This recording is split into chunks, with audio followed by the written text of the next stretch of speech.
Muy buenas tardes, estimados amigos y amigas de Fe en Contexto. Una vez más les saludamos desde la región de O'Higgins, desde el Instituto Evangélico de Teología y de sus distintas filiales acá en la región.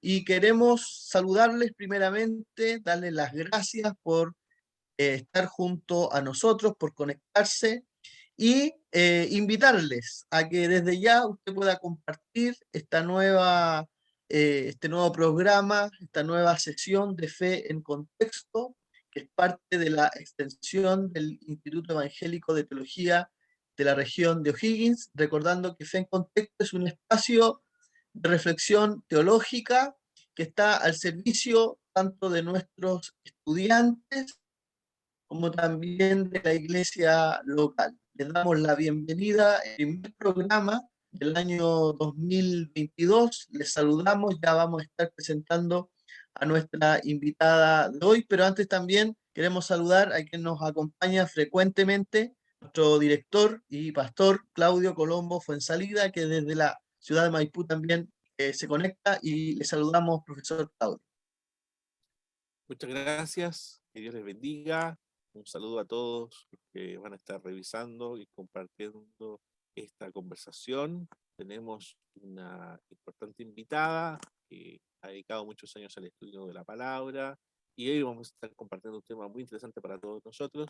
Así que les rogamos que pongan atención, que puedan compartir este video con otros conocidos, porque va a ser un tema muy interesante para todos nosotros. Así que les damos la bienvenida a todos y todas en este día. Muchas gracias, profesor. Así que desde ya le invitamos a compartir, a dar me gusta y también a poder escuchar y poner atención a lo que vamos a exponer. Durante estas dos próximas sesiones de Fe en Contexto vamos a tener a profesores, a docentes también que este año están participando junto a nosotros haciendo docencia acá en la región. Así que agradecemos también a nuestros invitados y en el día de hoy una invitada que nos va a compartir respecto a algunos trabajos teológicos que ella ha estado realizando. De inmediato entonces les voy a presentar a la profesora Claudia Piña Verasay. Ella desde este año 2022 ha sido parte del staff docente del Instituto Evangélico de Teología acá en la región de O'Higgins, específicamente en el área de Nuevo Testamento. Contarles que a nivel académico ella posee un bachiller en teología en el Instituto Bíblico Nacional de Chile. Además es actriz y licenciada en estética con mención en historia del arte de la Pontificia Universidad Católica de Chile y actualmente está desarrollando su magíster en teología bíblica en la Facultad Teológica Latinoamericana, FATELA, y como ya dije, ¿no es cierto? Además, este año nos ha honrado con ser parte del staff docente del Instituto Evangélico de Teología en el área de Nuevo Testamento. Así que los estudiantes que seguramente están viendo, pueden ahí también dejar su saludo para la profesora Claudia. Profesora Claudia, muy buenas tardes. Muchas gracias por estar junto a nosotros en el día de hoy. Buenas tardes, Dios les bendiga, profesor Claudio Colombo, a profesor Felipe, muchas gracias por la invitación, por estar aquí en esta instancia, poder compartir lo que uno ha podido trabajar y lo que uno también sigue desarrollando. Contenta también de la oportunidad de poder estar ahí enseñando a NIET Rancagua, muy agradecida de esa oportunidad. Así es que también esperando que este sea un tiempo provechoso para todos los que estamos aquí presentes y para quienes nos van a escuchar y comentar, por supuesto. Muy bien, muchas gracias, profesora Claudia, por estar en compañía y poder compartirnos un poco de su trabajo y de lo que ha podido estar realizando como reflexión teológica, como academia teológica también. Sabemos que está desarrollando su magíster en teología bíblica y particularmente en el último tiempo ha estado trabajando diferentes temáticas, una de ellas la que queremos conversar con usted hoy, que tiene que ver con la relación entre la fe y las obras de la ley presentes y desarrolladas, ¿no es cierto?, en la teología paulina. Así que queremos Ujú. compartir respecto a esto que usted no ha estado trabajando, comentarnos también un poco de tal vez el por qué, su necesidad, ¿no es cierto?, o su motivación para estudiar en esta área, y partir principalmente preguntando ¿por qué cree usted, a partir, ¿no es cierto?, de su motivación, que es hoy día importante estudiar y reflexionar respecto al pensamiento de San Pablo en primer lugar? Bueno, primero partiendo de algo súper básico, que es que el Nuevo Testamento, la gran mayoría del Nuevo Testamento, la gran mayoría del contenido del Nuevo Testamento se aprecia y se entiende desde la teología paulina. Si también hacemos ese contrapunto con el resto de las obras del Nuevo Testamento, claramente que vamos a ver una tendencia y un énfasis bien grande en el pensamiento del apóstol Pablo. Y por lo demás, la obra del apóstol Pablo tiene un análisis bien interesante porque parte desde una experiencia que él tiene, es decir, que la teología paulina parte ahí justamente en camino a Damasco, entonces tiene algo bien particular que sea de esa manera, con esa experiencia que él tiene, que nazca y se origine la teología paulina. Entonces, por eso es importante estudiarlo y porque también el apóstol Pablo representa un hombre entre dos mundos, el mundo judío y el mundo helénico. Entonces, desde ahí también podemos reconocer muchas influencias en su pensamiento que nos van a ayudar también a entender la profundidad de sus apreciaciones y las interpretaciones que él hace a partir de esa experiencia y de ese encuentro que él tiene con este Cristo eh, resucitado, ¿no? Con este Cristo que ha resucitado. Y desde ahí en adelante, cómo él se esfuerza, ¿no? Ya considera, por supuesto, que él ha sido llamado, él ha sido llamado, ha sido una experiencia de conversión, sería la pregunta que muchos se hacen, si desde ese momento él se convierte o en definitiva se encuentra con su llamado específico, ¿no? Él sabe para qué quiere Dios que le sirva. Entonces hay varias apreciaciones que uno puede entender desde esa experiencia de Camino a Damasco y por lo demás, la teología paulina, nosotros quizás la hemos, en nuestro esfuerzo por comprenderla, hemos tratado en lo posible de sistematizar toda la teología paulina, pero si nos damos cuenta, el pensamiento del apóstol Pablo es súper experiencial, nace de experiencias que él tiene desde las mismas iglesias que va fundando, las mismas iglesias que él va coordinando, eh, y ya lo vemos un poco más evolucionado con la carta a los romanos, con Efesios, con Colosenses, y vemos una profundidad en su apreciación con respecto a Cristo, ¿no? Con respecto a Dios, a la salvación, a la justificación, y ahí nos encontramos con el tema de la fe y las obras, que es un tema que en muchos casos se cuestionó, no se entendía a qué se trata. Ahí lo vemos al paralelo con Santiago. Entonces, en definitiva, el apóstol Pablo es tremendamente importante para apreciar y entender la obra de Jesús dada en el Nuevo Testamento. Claro, creo que es muy importante lo que usted nos ha comentado. Ha dicho tres ideas muy interesantes. La redención de Pablo o la experiencia de Pablo es una de las fuentes donde él se va a basar para elaborar sus epístolas. Está también la tradición de la iglesia, la cual va a Ujú. compartir también como parte de su fuente. Pero hay una tercera que es el Antiguo Testamento. Entonces, profesora Sí. Claudia, ¿cómo podemos entender la fe salvífica de San Pablo en relación a esta fe que salva en su lectura del Antiguo Testamento de Pablo? ¿Cómo podemos hacer esa relación? Ya que usted dice que es un personaje que es puente entre dos mundos. ¿Cómo entiende Pablo esa fe salvífica desde el Antiguo Testamento?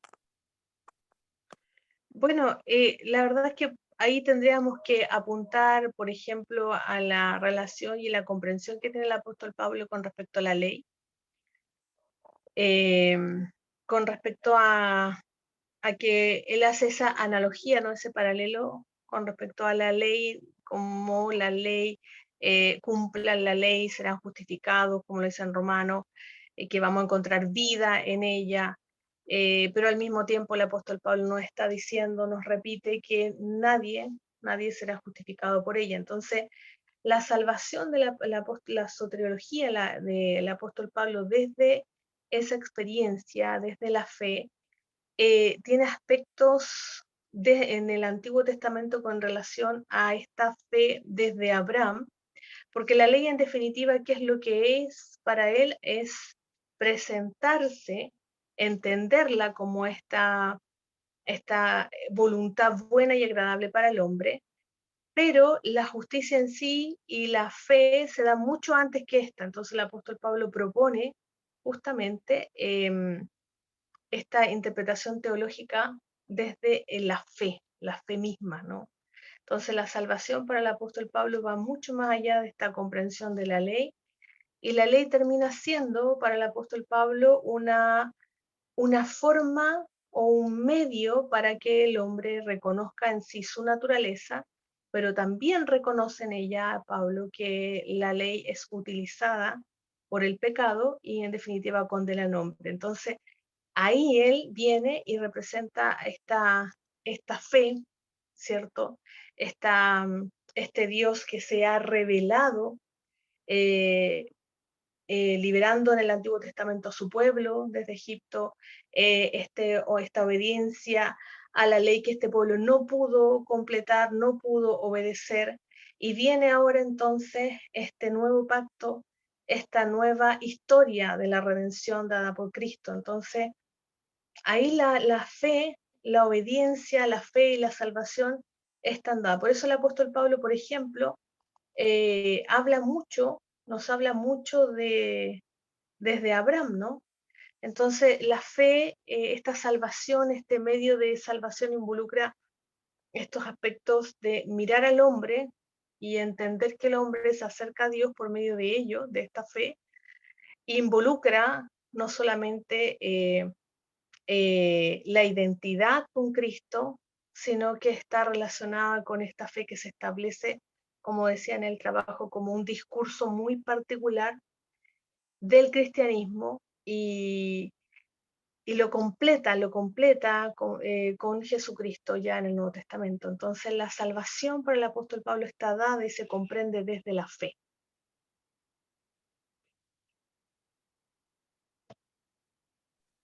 Bueno, ahí hay un punto sumamente importante, profesora, que usted coloca, ¿no es cierto?, sobre la mesa, que tal vez es parte fundante de la teología paulina, ¿no es cierto?, como el concepto de la fe.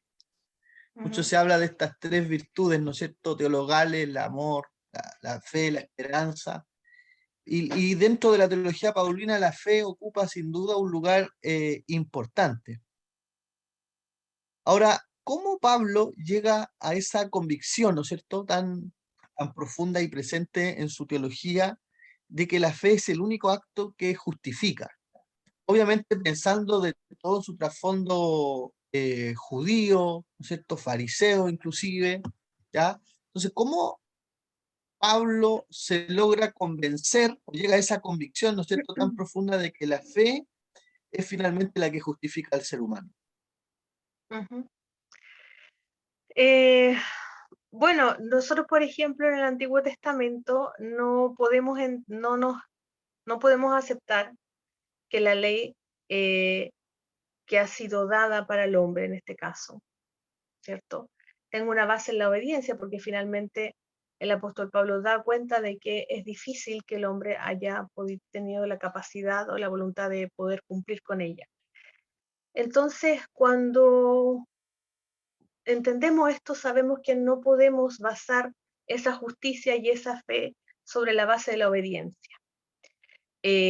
No, la obediencia dada, por ejemplo, la redundancia que hace Pablo con respecto a la fe de Abraham, ¿no?, que Dios lo contó como justo, pero no por base a la obediencia, sino que por su fe.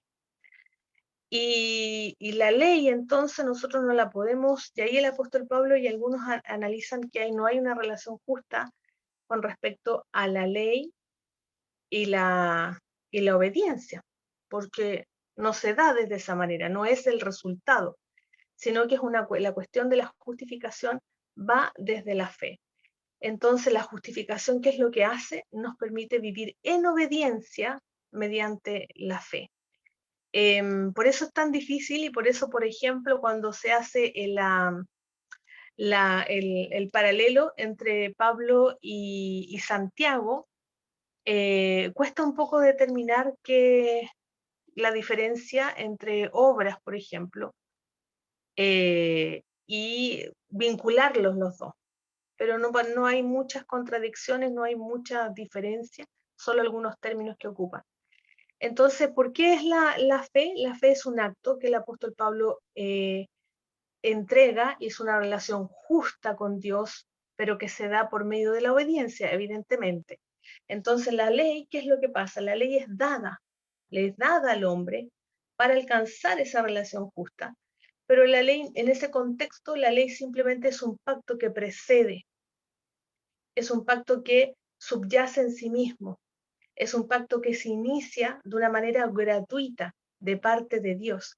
Entonces, por eso el apóstol Pablo entiende que la ley simplemente fue dada para vincular a Israel con su Dios y la fe en sí misma es ese gran acto de gracia, porque es lo que se da desde antemano y preserva, digamos, esa relación con el hombre. Entonces, la fe es esta justificación por medio de la fe va mucho más allá de la obediencia, va mucho más allá de una norma por obediencia, sino que tiene un aspecto de relación positiva con Dios, tiene un aspecto de inmediatez de respuesta a ese Dios.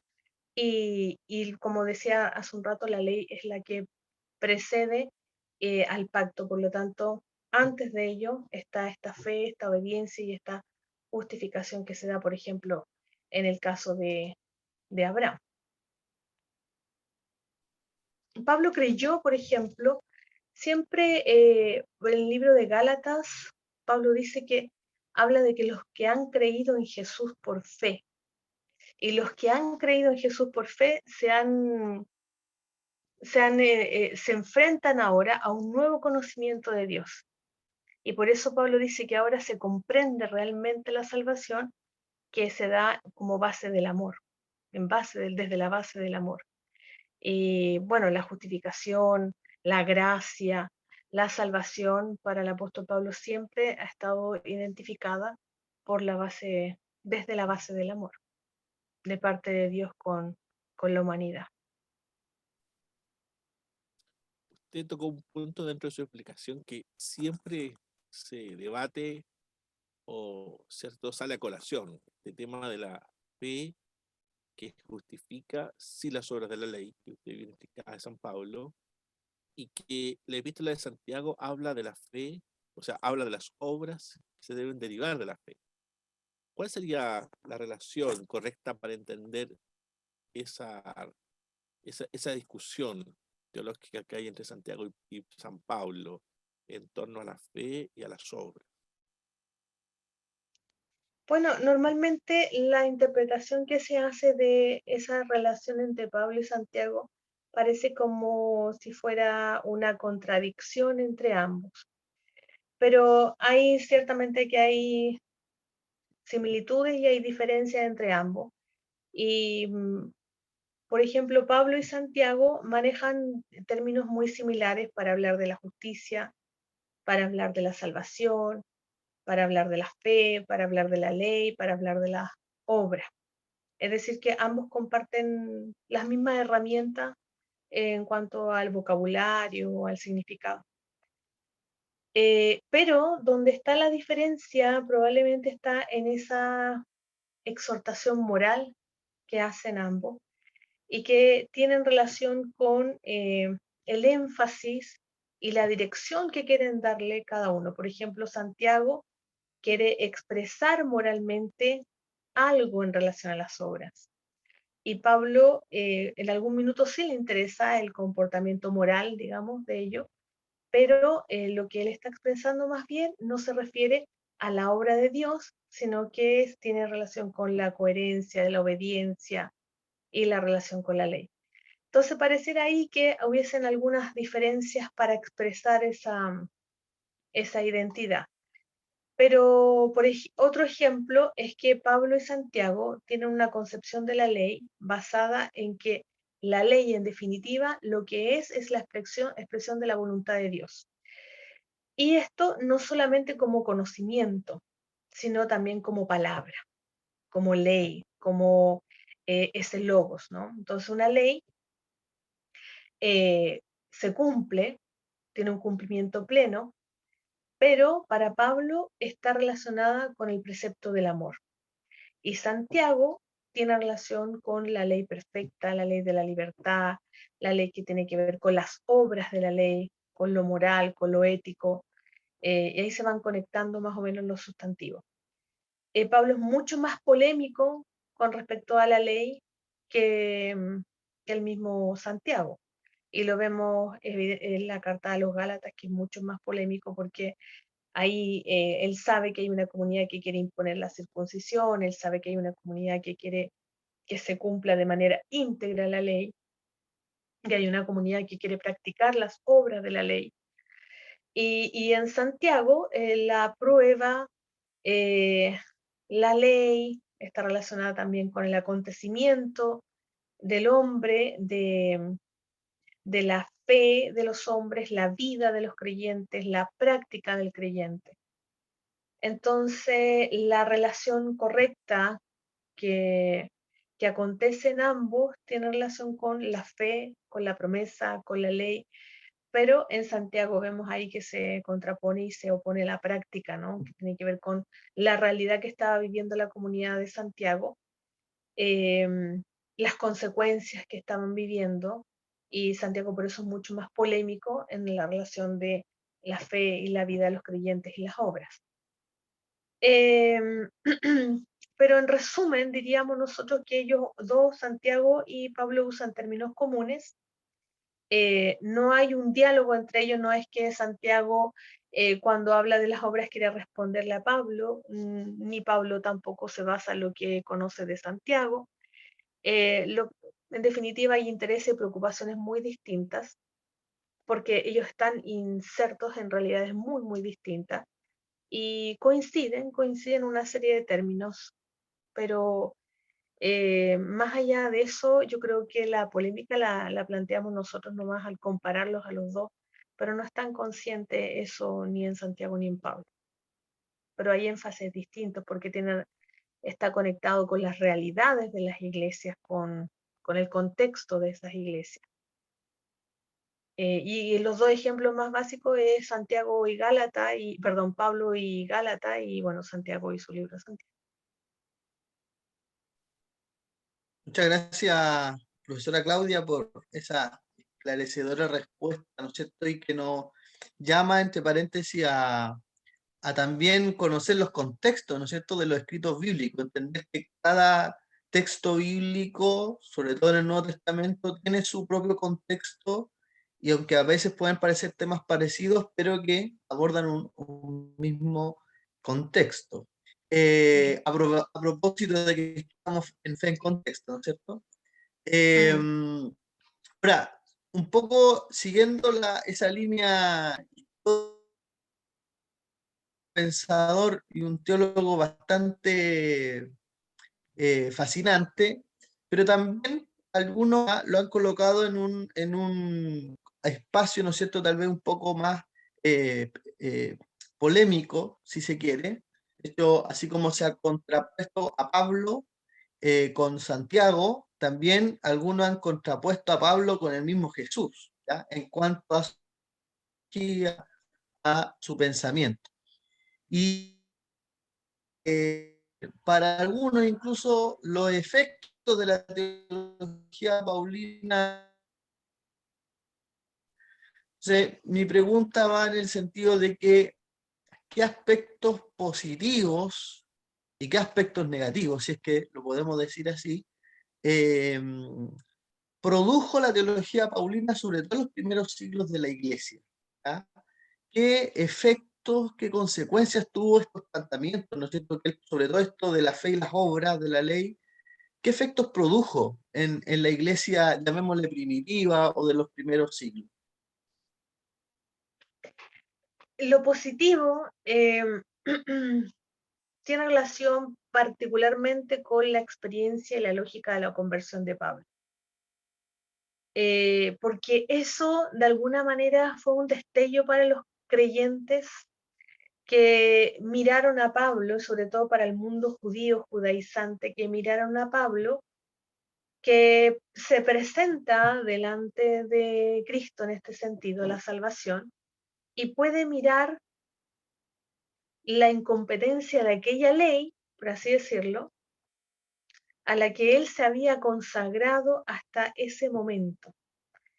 ¿Para qué? Para ser aceptado por parte de Dios.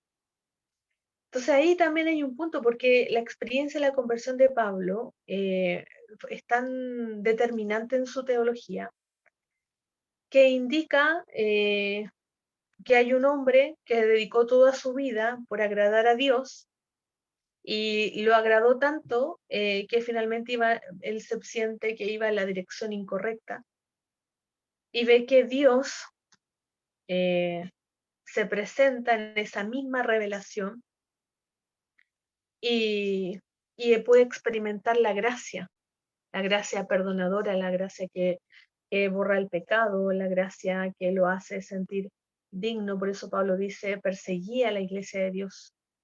Ese es un aspecto positivo, yo creo, porque en base a eso también se pudo dar énfasis, ¿cierto?, a la experiencia, no solamente del conocimiento del apóstol Pablo, sino que también una experiencia de fe, una experiencia de entender también este errar en el blanco, estar toda mi vida pensando hacia una dirección incorrecta, y verme desde esa misma situación, cambiar mi óptica, cambiar mi posición, y poder ver el absoluto de la gracia y la salvación de Dios.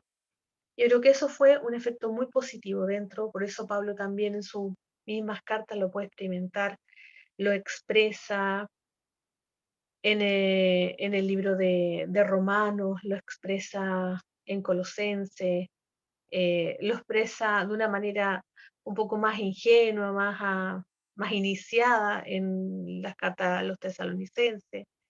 Y vemos también cómo él va progresando, cómo él también es más, tiene un amor más dedicado y pastoral con sus comunidades.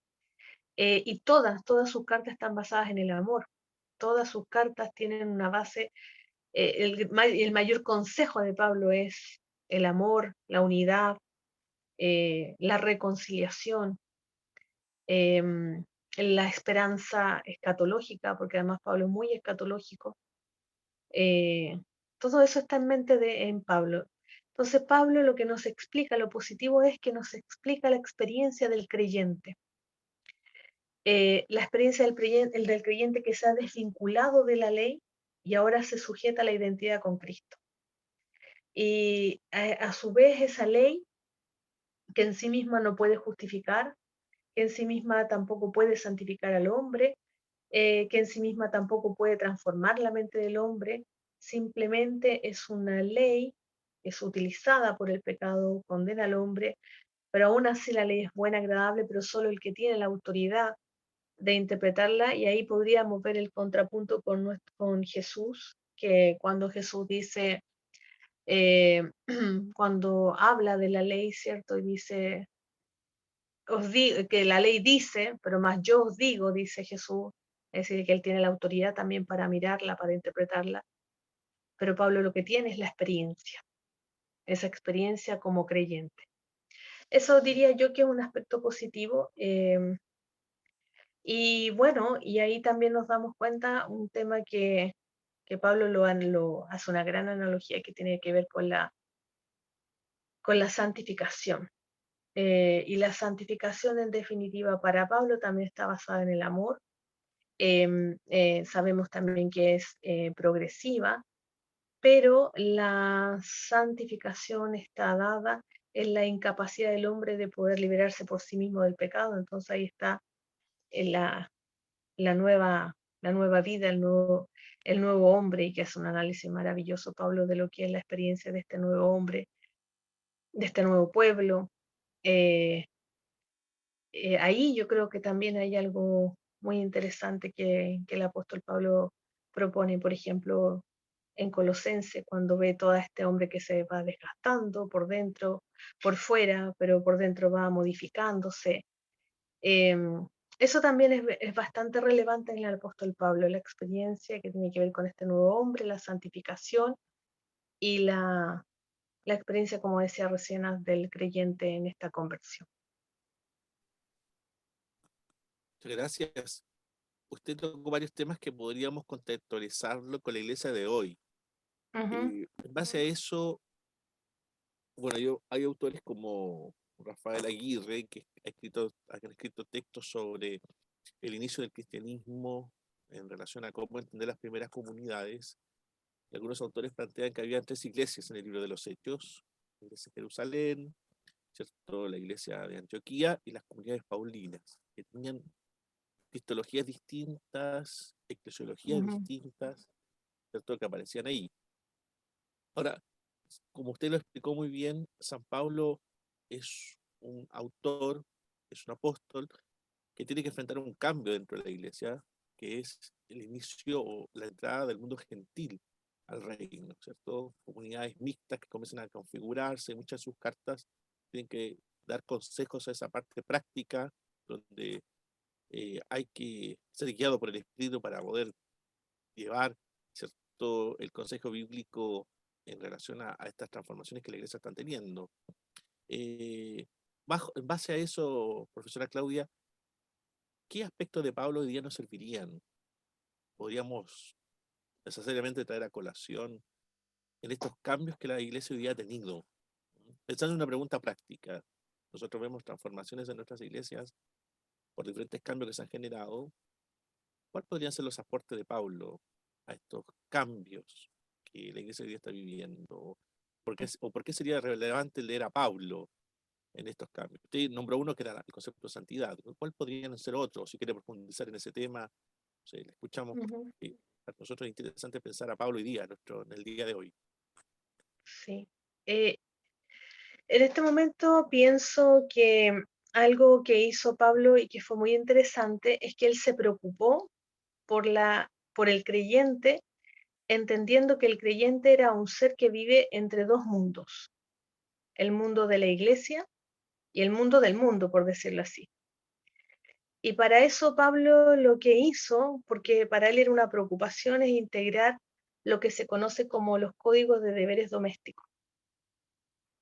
Y de esa manera nos expresó, por ejemplo, su preocupación con respecto a las autoridades, cómo el creyente debe ser con las autoridades, cómo el creyente debe relacionarse con sus hijos, con la esposa, y una serie de consejos de ese tipo, que sin duda a nosotros quizás hoy día muchos de ellos son la base de nuestros principios, pero también es una forma y un modelo de entender que la iglesia debe preocuparse, en definitiva, eh, y sobre todo los líderes en este caso, de ayudar al creyente a vivir en medio de estos mundos, porque es una realidad. Y cómo hoy día podríamos aplicar, no sé si podríamos inventarlos, pero yo hace poco hice ese ejercicio con unos estudiantes y salieron cosas bien interesantes acerca de esta idea de los códigos de deberes domésticos, cómo, cuáles serían nuestros análisis hoy día con este mundo, cómo discernimos este mundo, cómo lo entendemos bajo nuestros principios cristianos, y salieron cosas muy interesantes, hasta algunos con consejos como con la suegra y todas esas cosas, pero cosas que irrelevantes, pero que en definitiva a ellos les preocupaba. Pero aquí voy con ello, es que es muy concluyente porque nosotros vemos en las iglesias del apóstol Pablo que él fundó, que ayudó a fundar, que cooperó, que las realidades en las que estaban ellos, en realidad todo lo que nace desde ellas, nacen de situaciones muy específicas. Y situaciones específicas, con esto me refiero desde el gnosticismo, desde el paganismo, desde los templos paganos, si comemos o no comemos las carnes sacrificadas, si nos circuncidamos o no, quiénes se circuncidan, quiénes no, cómo debemos mirar el don de profecía dentro de la iglesia, cuáles son los dones, quiénes son los que están aquí, cómo solucionamos el problema que dos hermanas como Evodia y Sintique estén enojadas, cómo solucionamos esto.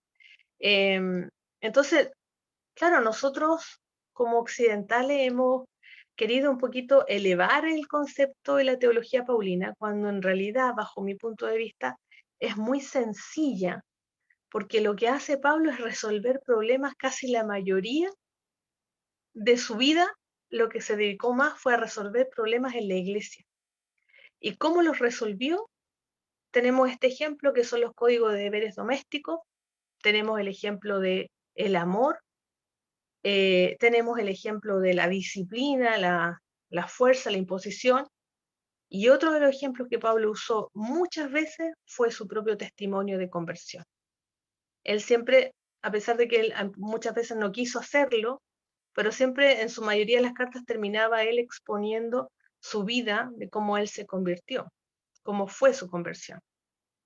Entonces yo creo que una de las cosas que podemos aprender hoy día en nuestra actualidad es aprender a resolver los problemas en nuestras iglesias, nosotros mismos, y poder reconocer en esa resolución de conflictos nuestras bases y nuestros principios, y entender que esas bases y esos principios tienen vigencia hasta el día de hoy. Lo que pasa es que a veces nos encapsulamos en nuestros dogmas, nuestras posturas humanas, personales, y no le damos cabida realmente a la profundidad de la salvación, de la experiencia, de la salvación, de la fe, y terminamos imponiendo ideas solo personales que no trascienden, y o bien esperamos que los otros vengan y resuelvan nuestros conflictos.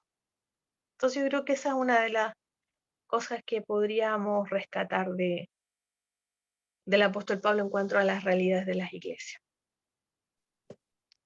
Profesora, esto último que usted señalaba, y es algo que ha señalado constantemente, de hecho, desde la primera respuesta, usted viene hablando de lo relevante que es en Pablo, en esta teología de la fe y las obras, pero en particular, pero dentro de su teología en general, lo experiencial, ¿ya? Lo testimonial, si se quiere. O sea, las reflexiones paulinas, incluso tal vez las más profundas, nacen desde su testimonio o desde una situación particular que, como dice usted al último, tiene que solucionar. Sucede que hoy día a veces hay un prejuicio hacia la teología respecto a, llevándolo a la actualidad, ¿no es cierto? Esta teología más dogmática, ¿no es cierto? O más sistematizada en estos cuerpos doctrinales, y de alguna manera se anula lo testimonial, ¿ya? O se coloca, ¿no es cierto?, lo dogmático, lo doctrinal, por sobre lo experiencial, ¿ya? Como si lo experiencial, lo testimonial no tuviera eh, validez. Entonces, ¿cómo diríamos equilibrar esos dos puntos? Por un lado, en Pablo vemos que la experiencia tiene un valor sumamente importante, pero por otro lado, hoy día vemos que en la historia eclesiástica, cada vez las doctrinas, ¿no es cierto?, los cuerpos doctrinales toman una mayor fuerza que la experiencia, ¿no es cierto? Es como que dudamos de la experiencia, sospechamos de la experiencia. ¿Cómo llegamos a un punto de equilibrio? ¿Ya? A veces, no sin razón, ¿ah? No sin razón dudamos de la experiencia, pero ¿cómo llegar a un punto de equilibrio ahí, tomando como referencia a Pablo? Bueno, Pablo, por ejemplo, en el libro de Corintios, tuvo que ordenar bastante la iglesia en base a, en principio, los egos. Habían líderes que eran muy egocéntricos, que se presentaban ahí y provocaron la división en las iglesias. Entonces, Pablo cuando ve esta realidad y ve a estos líderes, ¿no? Apolo, Cefa, y toda esa división que se produce y que relata, y que es la causa, finalmente es la razón por la que nace Primera de Corintios. Pablo al final termina hablando de su testimonio de conversión para darnos a entender que la sabiduría, la experiencia que él tuvo, a él lo hace entender que ya debe presentarse de una manera menos jactanciosa, con mayor humildad. Entonces el testimonio de Pablo finalmente sirve como ejemplo para aclarar las disoluciones y los conflictos que estaban ahí mismo. Después otro momento en que Pablo tiene que recurrir a su testimonio es cuando está el conflicto con las ofrendas hacia Jerusalén. Ahí también Pablo tiene que recurrir a su testimonio y expresar, digamos, quién lo sostiene a él y que él tiene todos los argumentos y las razones como para exigir a lo mejor una ayuda económica, sin embargo no lo hace. Entonces, ¿por qué usa esos testimonios Pablo? Punto 1, los usa para ser un ejemplo. Entonces él recurre a su experiencia para presentarse como un ejemplo. Segundo, el apóstol Pablo ocupa sus testimonios para aclarar dudas y en esa forma de aclarar esas dudas, dejar en claro cuál es su posición frente a Cristo, frente a Dios y frente a la iglesia. Y tercero, es algo que podríamos decir que es el último recurso que el apóstol Pablo toma porque él no quiere abusar de ello en la iglesia y en estas comunidades. Entonces, si tomamos en cuenta estas tres razones, no abusar, ser un ejemplo y aclarar, tendríamos nosotros tres bases para poder encontrar el equilibrio. En muchos casos, los testimonios, en muchos casos, las experiencias personales, terminan siendo un abuso, terminan siendo reiterativas, terminan siendo un exceso, no aclaran, sino que confunden, y no son ejemplos porque no tienen coherencia con la forma de vida. Es solo testimonio, es solo experiencia. Entonces yo creo que el equilibrio está en eso, en que si uno recurre a su testimonio, recurre a su experiencia, primeramente el apóstol Pablo lo usaba como ejemplo para aclarar dudas y eh, para presentarse de una manera, digamos, aceptable y como último recurso. Entonces a veces nos vemos envueltos en situaciones donde son excesos, son abusos, y no hay coherencia entre lo que se dice y lo que se es. Creo que podríamos verlo de esa manera.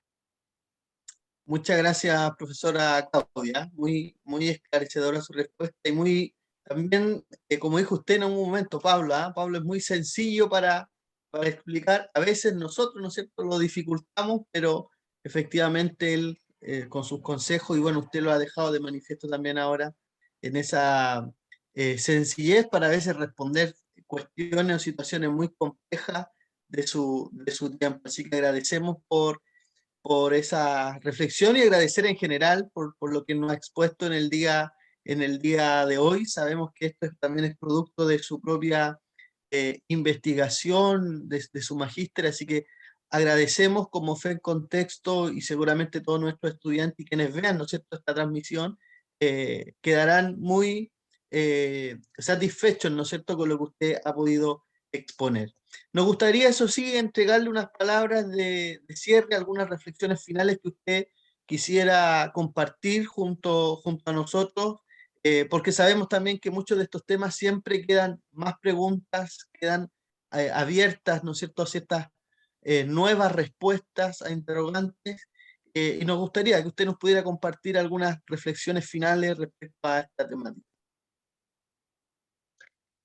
Bien, partiendo, vamos a hablar de que Pablo, en definitiva, la fe que él nos transmite, tomando en cuenta este contrapunto fe y obras. Em, lo primero es que la fe en el apóstol Pablo es vivir e identificarse con Cristo y con su obra salvífica. Y por esa razón es que se expresa así de esa manera la justicia de Dios. Y ahí hablábamos al principio acerca de esta triada que es la fe, esperanza y el amor. Las, la, la otra invitación que el apóstol Pablo nos hace desde la fe tiene por supuesto relación con su conversión, con el punto de partida de la teología paulina que es camino a Damasco. Y esa idea de que Dios también en la cruz de Cristo nos invita a nosotros como humanidad, como hombres, a abandonar nuestra autocomprensión desde las vanidades, desde los esfuerzos humanos por querer agradar a Dios, desde acogernos, digamos, con el ergón, este esfuerzo, ese sudor que nos mantiene y que lleva el concepto de la obra. Por lo tanto, cuando podemos ver esas dos analogías, esas dos comparaciones, fe y obra, nos damos cuenta, en definitiva, que la fe se funda y se presenta desde la muerte, desde la resurrección del soberano mesiánico que es Cristo, de ese mediador definitivo ante Dios, y en esto mismo la libertad. Entonces, Pablo también habla mucho de la libertad desde la fe. Nos invita a vivir en libertad, nos invita también a llevar esa esperanza desde el inicio de nuestra conversión con Cristo hasta el final, esa esperanza que va mucho más allá de lo que vemos hoy día, de lo que podemos experimentar y visualizar hoy día.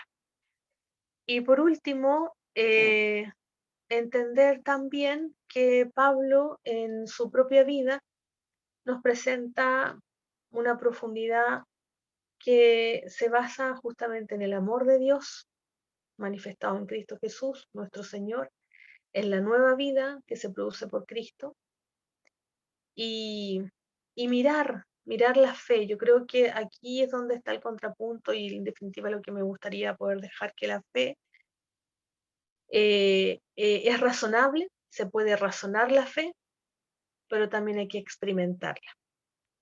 Y ahí el apóstol Pablo nos es un ejemplo claro de cómo él razonó su fe y nos entregó toda la teología, todos los conceptos desde santificación, salvación, regeneración, reconciliación, la razonó su fe, razonó su experiencia con Cristo, pero también él vivió la fe y la vivió desde la comprensión de su llamado y ese contrato que él obtiene con Cristo, que es dedicar su vida a la predicación al mundo gentil. Entonces debe haber un equilibrio, yo creo que eso se puede vivir y es necesario vivir ese equilibrio entre en razonar la fe y vivir la fe. Muchas gracias, profesora, por esas reflexiones finales. Nuevamente agradecer su tiempo primero, ya, y también la posibilidad, ¿no es cierto?, de poder compartir parte del trabajo que usted está realizando a nivel teológico. Gracias por compartir junto a Fe en Contexto. Vamos a dejar unas palabras finales a nuestro profesor Claudio para luego ya estar cerrando este nuevo capítulo y episodio de Fe en Contexto. Bueno, palabras de gratitud y también de admiración por la labor que usted lleva como docente, 2 años, y que se siga perfeccionando y nos traiga estos temas tan interesantes para discutirlo y sobre todo para que nuestros alumnos que ven estos programas lo puedan tener claro. Así que agradecemos la pedagogía, la teología que nos ha expresado y nos gustaría extenderle una invitación para más adelante para hacer una relación entre religión o teología y arte, ya que usted es licenciada en estética. Sería muy interesante ver cómo a partir de su estudio de la teología pudo ir haciendo estas relaciones, estos nexos entre el arte, ¿cierto?, la estética y la teología. Así que, profesora Claudia, muchas gracias. Nos dejamos esa invitación para que lo piense y podamos estar viendo en alguna otra oportunidad. Muchas gracias. Muchas gracias a ustedes por la invitación. Gracias a usted, profesora. Y bueno, nuevamente invitar a todos nuestros amigos y amigas que nos siguen en nuestras redes sociales a que puedan disfrutar de esta entrevista y también compartir en sus redes y anunciarles que prontamente tendremos un nuevo capítulo de Fe en Contexto. Queremos mostrar también el trabajo que han desarrollado nuestros profesores en el área teológica, así que les dejamos invitados desde ya a una próxima invitación a un nuevo capítulo de Fe en Contexto, un espacio que es parte del Centro de Extensión del Instituto Evangélico de Teología en la región de O'Higgins, al servicio de nuestros estudiantes y al servicio de la iglesia local. Que Dios les bendiga y que tengan todos muy buenas tardes.